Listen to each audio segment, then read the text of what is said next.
Good afternoon and welcome to Tribune News on Q, your go-to afternoon news source only here at Daily Tribune. We are now live at Daily Tribune PH on YouTube. For today's headlines.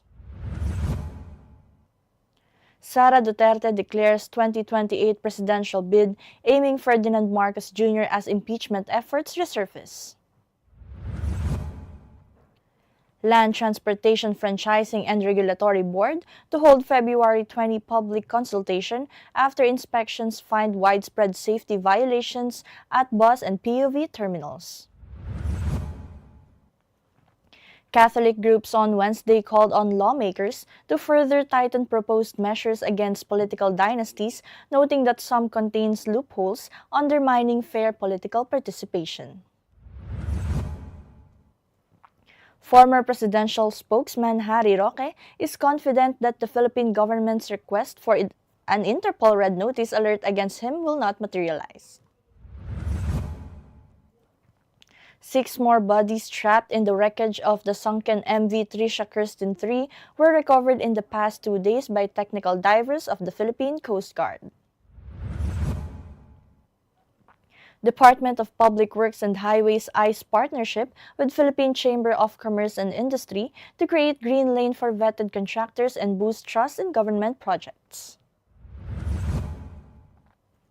A Pasig City court favored entertainment journalist Christy Fermin in a cyber libel case filed by actor Dominic Roque back in 2024.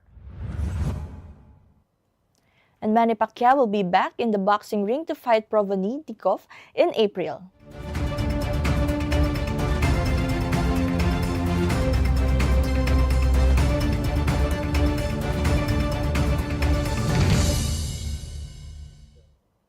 Today is the 19th day of February 2026, Thursday, and I'm Chynna Basillaje bringing you today's top stories. Let's get started.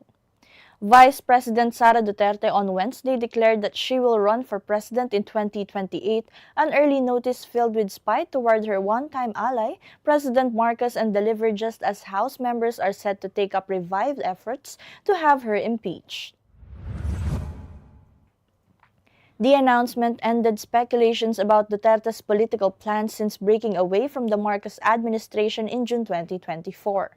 Duterte, who still has 2 years left in her term, used the office of the vice president as venue for the announcement. But before she started, she ordered staff members to remove the OVP seal from the backdrop.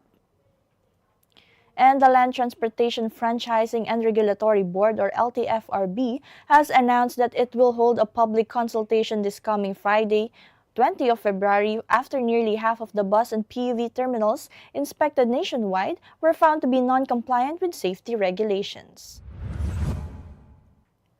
Through a post on its social media profile this Thursday, the LTFRB mentioned that it will host the meeting at its office on Kalayaan Avenue in Quezon City.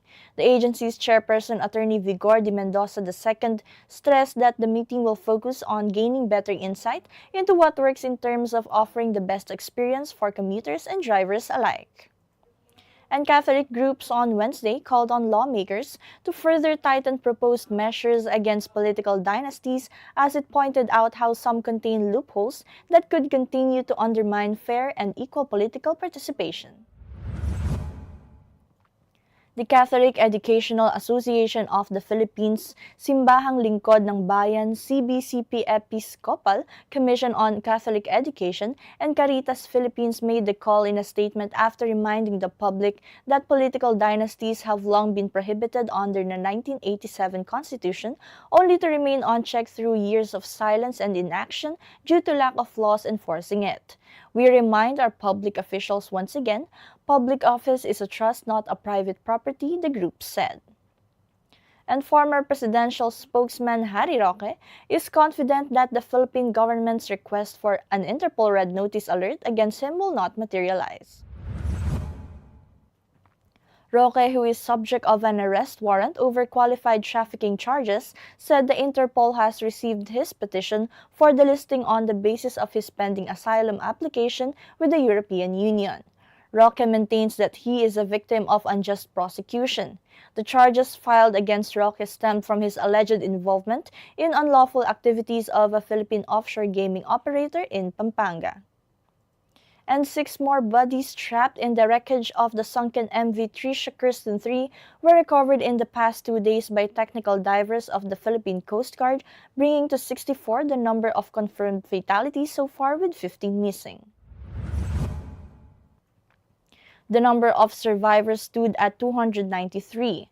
The bodies of 3 women, 2 men, and a baby were found in the air-conditioned accommodation section on the vessel's Deck B, according to the diving team led by Commodore Cheska Ana Jamorol.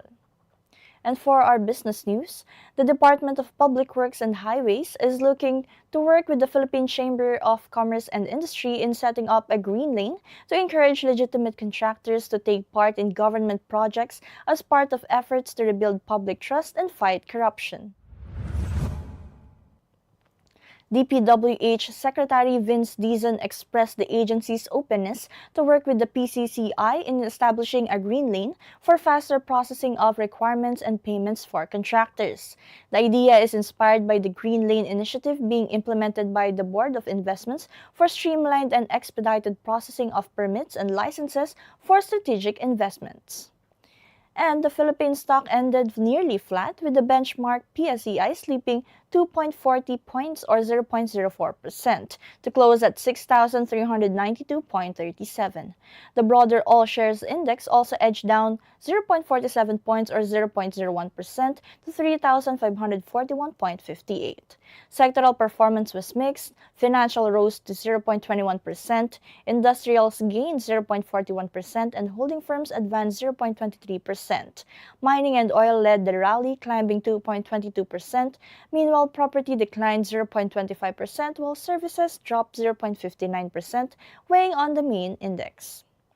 And for entertainment news, a Pasig City court favored entertainment journalist Christy Fermin in a cyber libel case filed by actor Dominic Roque back in 2024. It can be recalled that towards the end of May 2024, Dominic sued Christie for malicious statements and innuendos, the showbiz host said on her online show, Showbiz Now Na.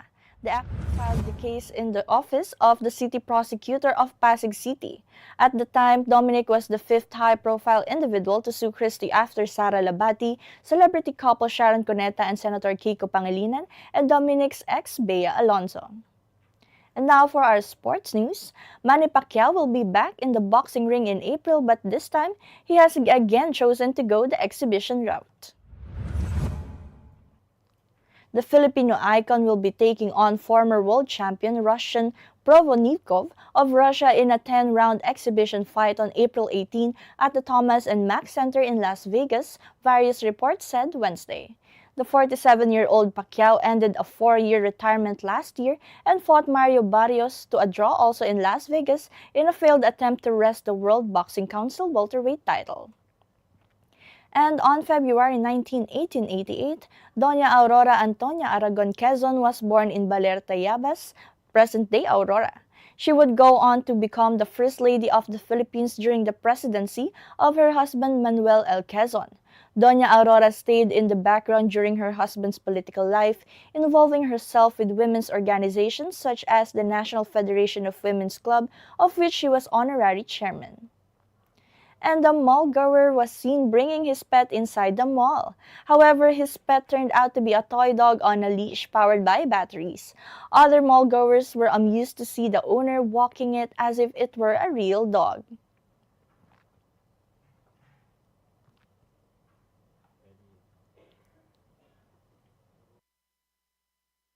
So for now, join us again at 4:30 p.m. still here on Daily Tribune's Facebook page, Daily Tribune PH on YouTube, and at Daily Tribune Official on TikTok.